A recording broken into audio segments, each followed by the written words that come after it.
I'm going to read something to you. That is an absolutely devastating place to be.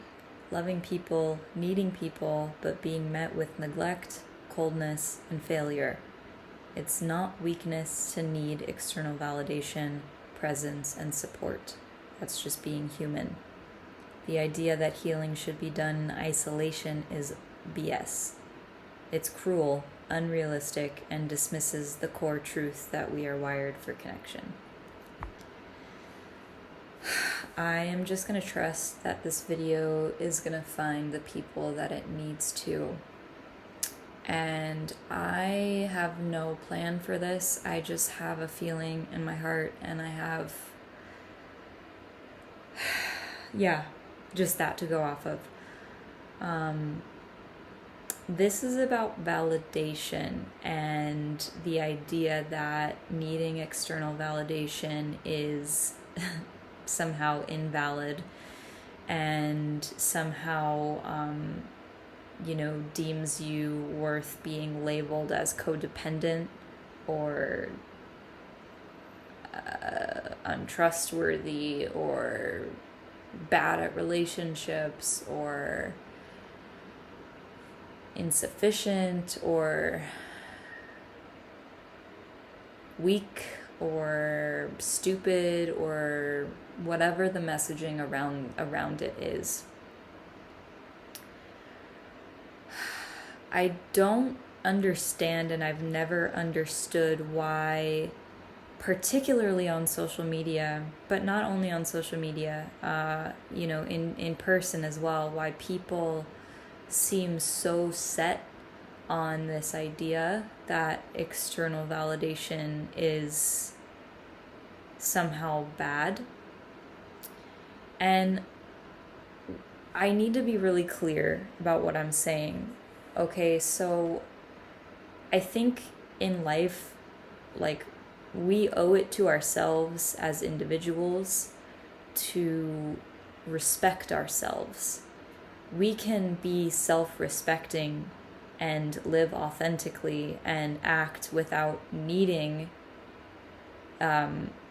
the validation of someone else's approval to wear what we want, to say what we want, to do what we want, as long as we're not hurting people, right?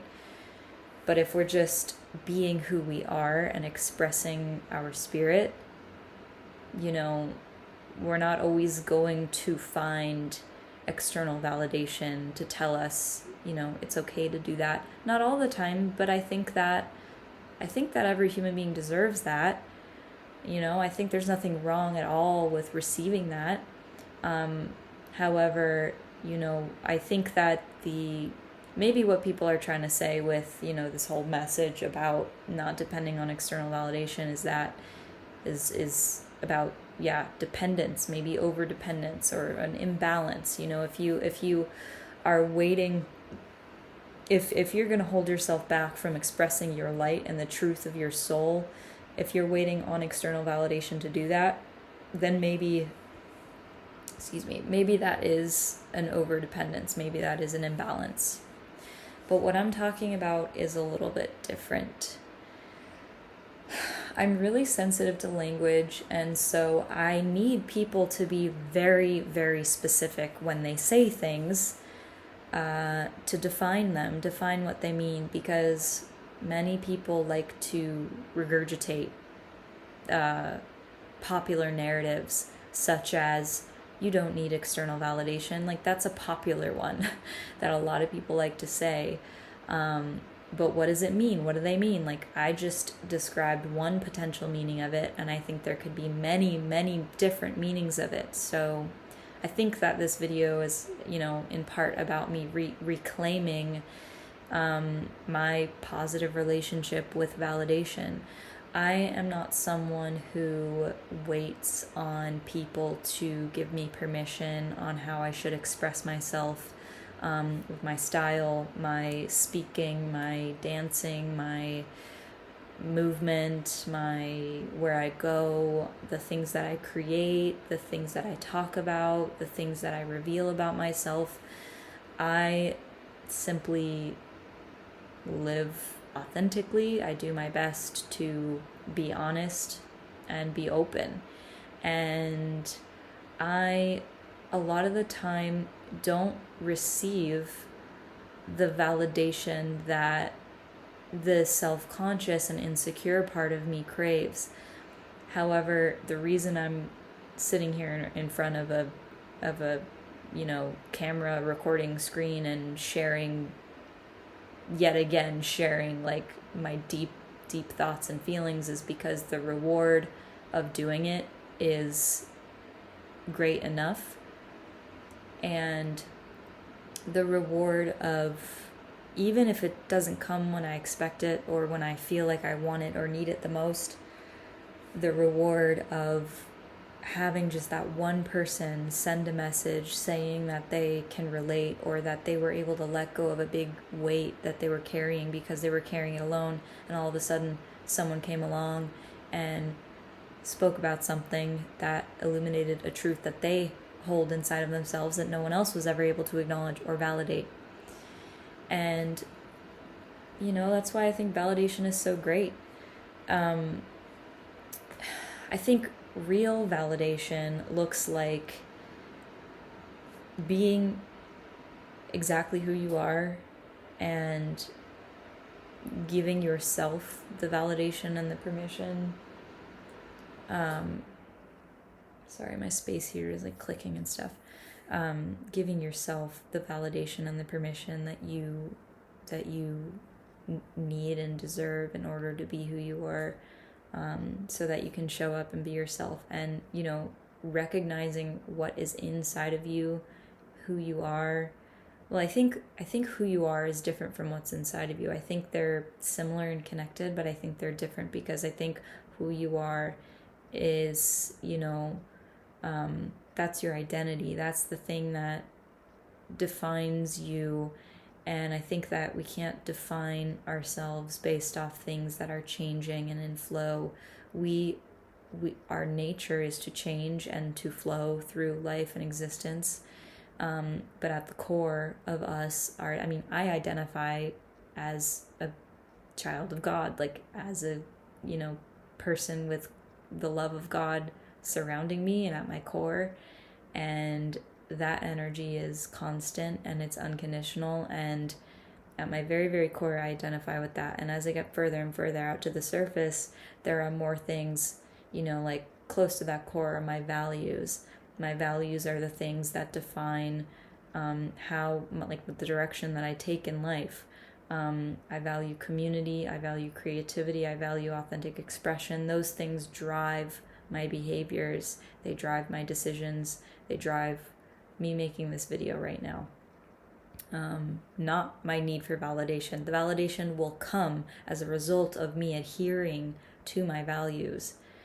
And I've gone like long stretches without it, and I've dealt with a lot of insecurity and these walls. It's like I walk through these almost like a tunnel with like layers and layers and layers of curtains, and I push through each layer of curtain just to find another layer of curtain. And there are some moments where I think, like, when are these curtains going to end? When am I going to get to the other side and finally get the validation that I want? Finally feel the connection that validates and affirms and reflects back to me what's at my core. And like I was saying, God is at the very center, and then there's the values, and then there's the personality traits, playful. But I'm not always playful. Sometimes I'm serene and peaceful and relaxed. And even the values, sometimes they change form slightly, but there's always like a couple of core values that never really go away. I mean, human values, kindness, compassion, love, affection, like all of those things that are important to me that make me human, those don't really change. They might get overshadowed by trauma or by insecurity or fear or whatever. But what I'm trying to illustrate here is that there are layers to our identity, to who we are. And when I speak about validation and how absolutely important it is, I'm saying what I'm saying to tell you, to try to get it across, that the validation is not what makes me who I am. Your opinion of me doesn't affect what's at my core. It can't. It can overshadow it. And like the analogy I just made, walking through the curtains, I'm going to have to walk through illusions for the rest of my life as long as I am committed to my validating myself, because validating myself means being authentic. It means staying close to my core, staying close to God at my core. At my core, I'm optimistic. I am faithful as fuck. I am joyful. I am childlike. And to be totally transparent, I have not felt or really recognized those core qualities as constantly during this season of my life, because I'm going through things that are overshadowing who I am really, really frequently. I'm going through health issues, and this is very personal, but I was the most physically vulnerable that I've ever been in my life, dealing with some chronic health issues and toxicity. And not only did I come up against medical gaslighting and invalidation, but I came up against seeing that the support and the validation, the external reflections of myself and of my intrinsic love and value and worthiness, unfortunately, were not reflected back to me by people that I thought were close to me. I was bedridden for 2 weeks in the beginning of January, and I am still recovering from really intense health issues. And I experienced a shocking lack of care from people that I didn't expect that to happen from. So that was really, it's a lot to process, because it makes me think about my role in that and what I didn't see. And it brings up these thoughts that tempt me to go far away from my core, from God at my core, from the truth of my core, from the understanding that I am worthy, that I am not a failure. I may have made mistakes. I may have been blind to some things. I may have invested in relationships that ultimately failed to provide me the nurturing that I needed when I needed it most. And I was getting care from other places. It's not to say that I didn't have it at all, although that happens to people sometimes too. And sometimes in life, like, we go through varying degrees of loss and of finding ourselves in a place where the validation and the support and the things that we need from the outside are not there. And it doesn't make us unworthy. Like, we were never unworthy to begin with. There was never anything that could measure our worth, because it's inherent, because we are godly beings. And when I say godly beings, I mean we are spiritual beings. We come from God. We come from the fabric of God, of the universe. That's my belief. That's the language that I like to use. So, yeah. And just this whole thing with validation, it is important, and I am kind of like I said before, reclaiming my definition of validation. I have been sharing about my health challenges and journey and things like this on Instagram, YouTube, Facebook. There was a point where I created a fundraiser for myself, which I'm going to share in the description. You know that you can bet that I will do that. And I don't know, when you'll be watching this, if it's still going to be active, but as of now, it's February 28th, 2025. Actually, it's March 1st because it's midnight. It's 12:35. Phoneception. Oh dear. Yeah. So I share openly, and I share again because I'm really, really motivated by sharing my insights and emotional openness and exploration and connection, community, and whatever else is driving me to share. And so yeah, like I said, I've shared my stories on social media, and I created this GoFundMe, and some of my posts, some of my shares have gotten really more feedback, more positive feedback, more comments and messages and outreaches and things like this, more engagement and more interest, and more talk. And others have gotten less. And I remember when I posted this thing on Facebook and Instagram asking for support. I think I asked for, anyone who was in my area, if they could send me a soup or just keep me in their prayers or offer some comfort or something. I literally had many people reach out and ask me for my address, and I gave it to them, and they never followed up. So that was already like a micro disappointment, and just it made me feel really exposed, and it made me feel like I was confronting this like self-doubt and insecurity. Why did I just open up? Why did I share myself if these people are reaching out? Maybe they have kind intentions, but I'm literally in such a genuinely vulnerable place, like truly vulnerable place, like dependent on support and help, and I need to reach out because I have nothing else to do.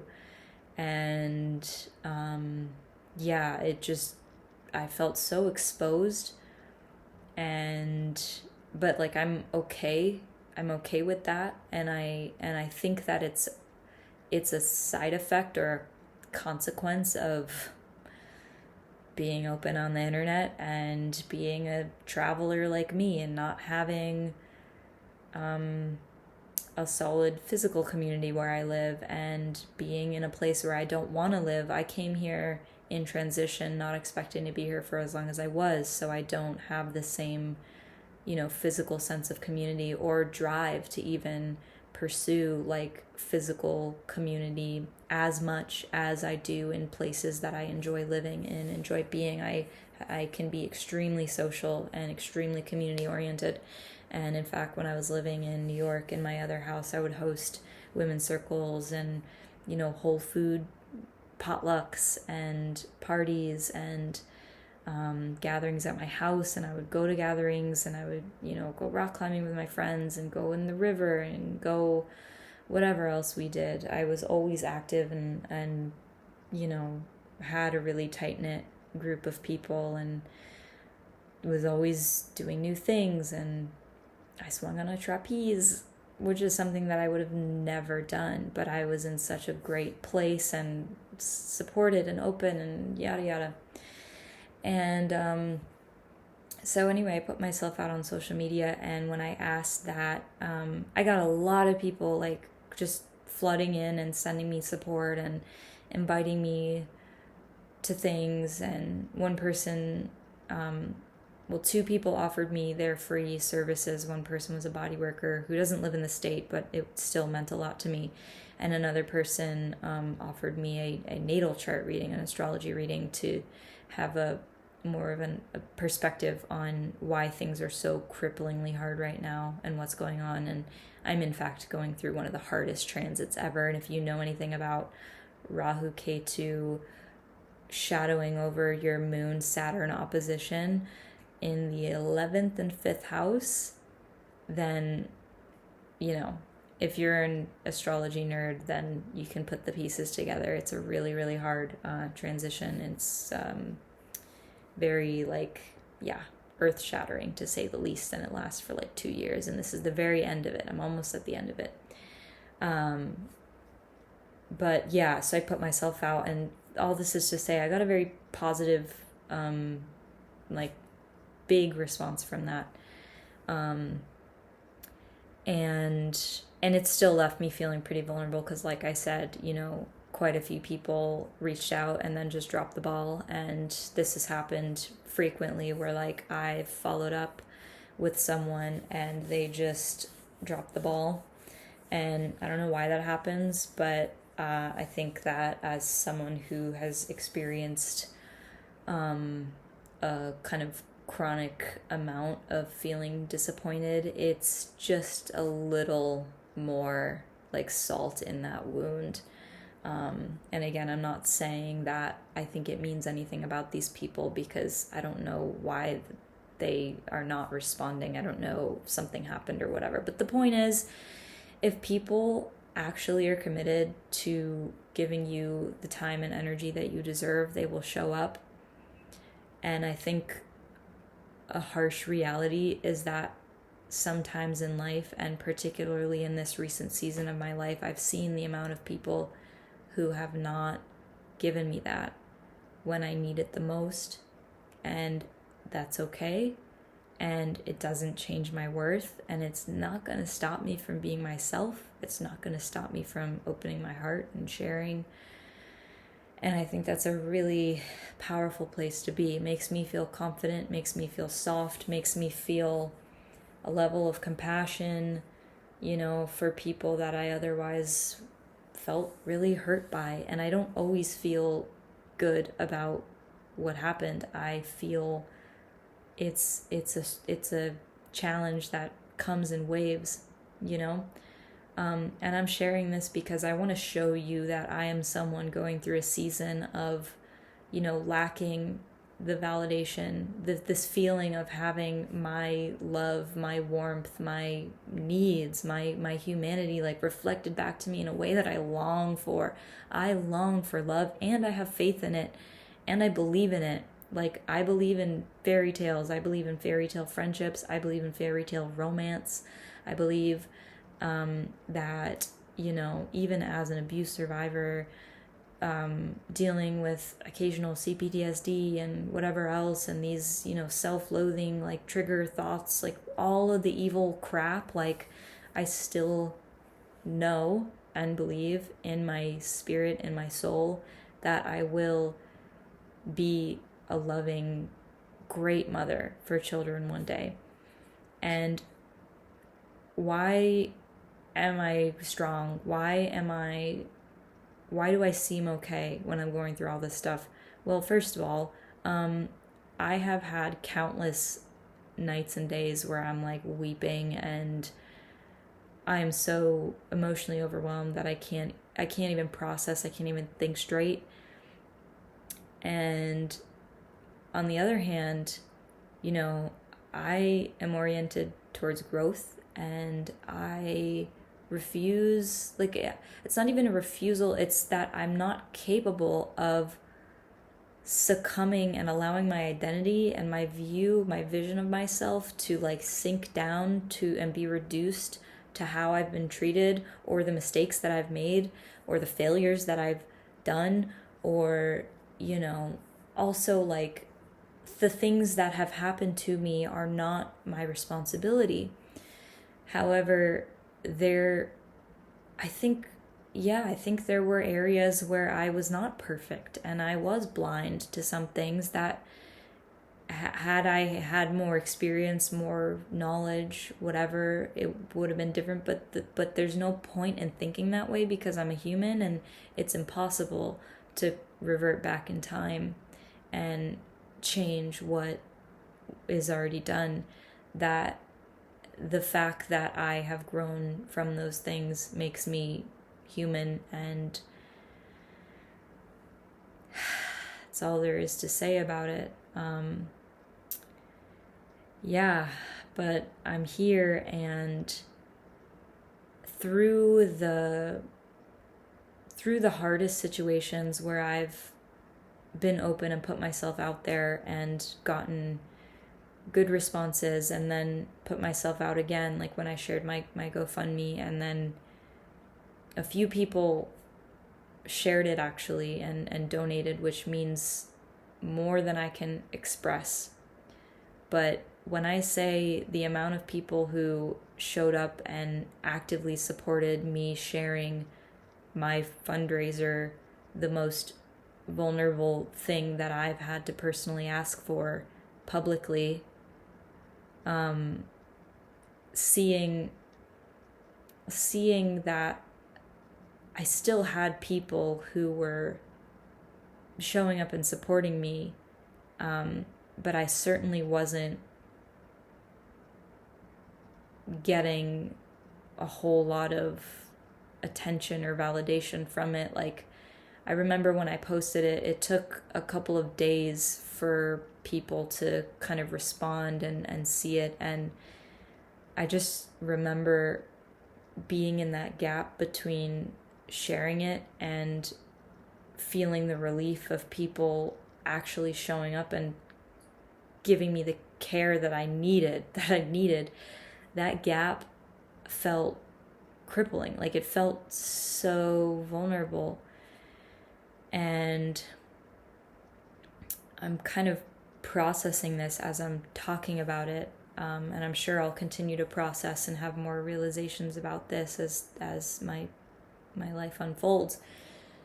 But one thing that I am learning from that experience is that I've gone through so much, and I've been in so many situations where there have been moments that felt like forever, where I had nothing and I had no support. And all I'm saying is that, like, I'm saying a lot of things. I think it's brave and incredible and necessary to value and respect yourself enough to the point where you understand that your identity is not about the attention that people pay to you. It's not about the way people treat you. You could have been abused, you could have been mistreated, you could be all alone right now. You could be the only person you have. And I've been there before, many times. I've been abused, I've been institutionally abused, I've been abused in my family, I've been abused in personal relationships. I grew up into abuse, I was raised with it. And I hope, if anything, this video can be a testament to the glory of God. And if you don't like, bringing God or religion into it, I hope this video can be a testament to the fact that you absolutely deserve a dignified, satisfying life that makes you feel validated and that reminds you how special you are.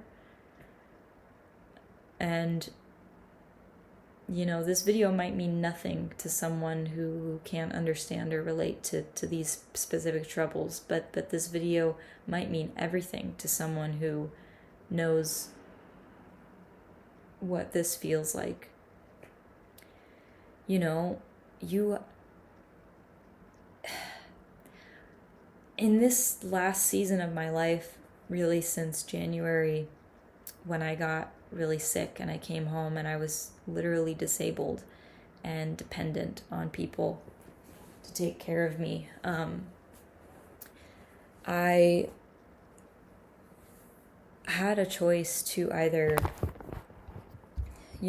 ask for support and continue to stay open and trust in my inherent value and worth and respect myself enough to advocate for myself, even though at times I was desperate and needed a hug or care or someone to knock on my door and look at me with a compassionate gaze and come cuddle up on my bed next to me and stroke my head and let me cry and tell me that it's okay and that they're here and that they're gonna make me a tea and that they're gonna make me a soup and that they love me so much.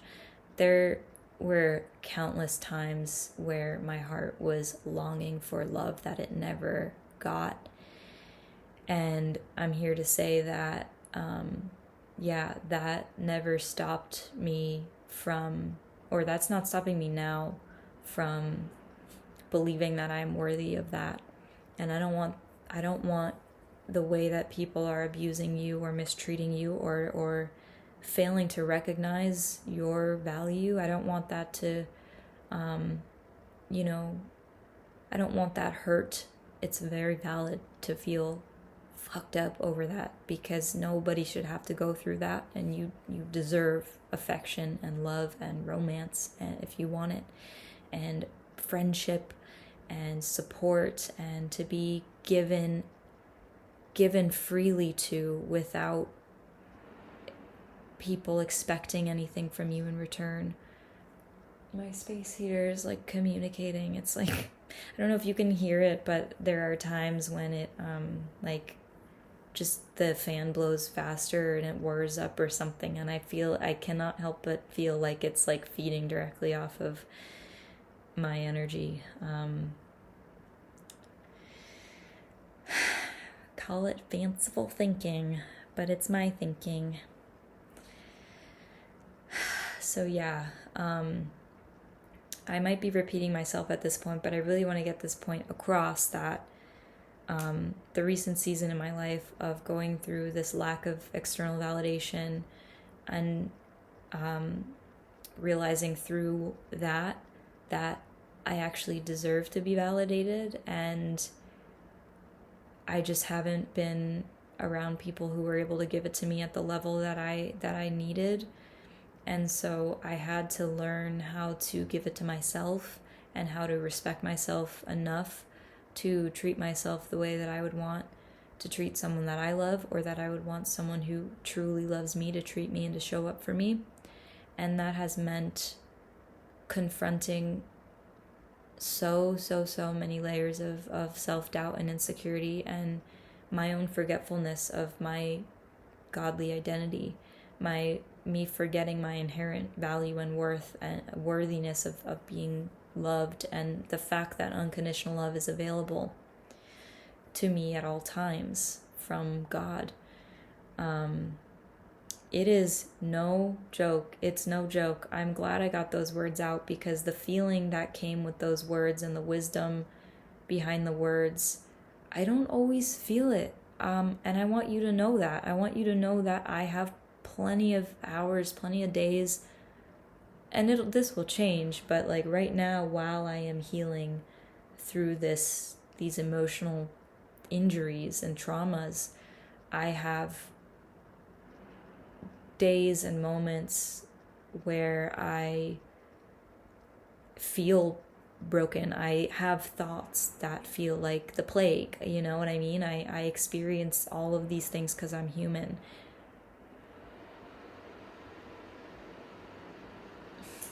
The space here is kind of freaking me out a little bit. Okay, stop interacting with the environment. It's freaking me out. Just chill, let me speak, and don't do anything, okay? It's a lot of energy. But I do feel, I'm getting chills right now. Chills. I'm gonna take a sip of my electrolytes. My mom buys these hint waters, and so I just bought it because it was packaged water, and I put an electrolyte packet in it.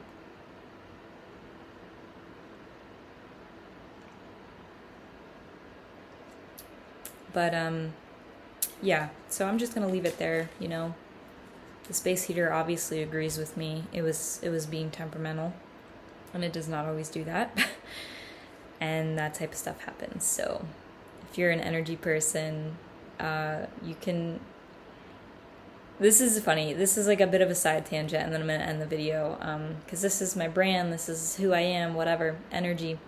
When stuff like that happens, and when you start to get freaked out, you have sovereignty and authority, and you can ask and command and set boundaries that these energies don't interfere with your emotions, with your physical body, with your environment, and you can literally just be strong in that energy, have the intention, set the prayer, and I think that the stronger your prayer and your intention and your boundaries, your energetic focus becomes, the more impenetrable it is. And we see that the space heater is now behaving. And, yeah.